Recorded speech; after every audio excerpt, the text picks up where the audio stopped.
Notre Dame yoga ক্লাবকে ধন্যবাদ।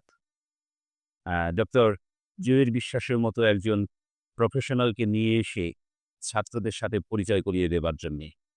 Notre Dame yoga club আমাদের ছাত্রদের মন এবং শারীরিক বিকাশের জন্যে, প্রশান্তির জন্যে কাজ করে যাচ্ছে এবং প্রতি সপ্তাহেই প্রফেশনালদের নিয়ে এসে ছাত্রদের কাছে পরিচিত করিয়ে দিচ্ছে। তারা বিভিন্ন ধরনের পরামর্শ দিচ্ছেন। সেই ধারাবাহিকতায় ডক্টর জহির বিশ্বাস আমাদের মাঝে এসেছিলেন। আশা রাখি ছাত্রটা বেশ আ এতে রিচ হয়েছে এবং তারা বেশ কিছু জ্ঞান লাভ করেছে।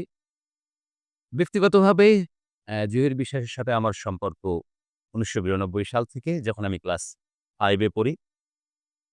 তিনি আমার গুরু। কাদামাটি থেকে ১ম গড়াটা শুরু হয়।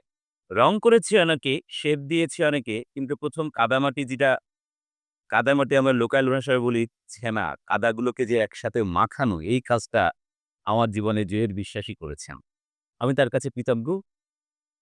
আশা রাখি তিনি এক ধরনের স্ফুলিঙ্গ ছড়িয়ে দিতে পারেন। তিনি অনেক কিছুই করেছেন। এখন তিনি যে মেডিটেশনের কাজে নেমেছেন, আশা রাখি এটিও তার বৃত্তি এবং ব্রত হয়ে উঠবে। তিনি কোনো কিছুকেই স্বাভাবিকভাবে নিতে পারেন না। সবকিছুকেই তিনি তার ব্রত হিসাবে নেন। আমি সারা জীবন তাই দেখেছি। আমার মনে হয় এই মেডিটেশনকে তিনি এখন ব্রত হিসাবে নিয়েছেন। আশা করি এটিও আলোর মুখ দেখবে, অনেক জ্বলজ্বলে হয়ে উঠবে। আর নটরডেম ইয়োগা ক্লাবকে আবারও আমি ধন্যবাদ জানাচ্ছি।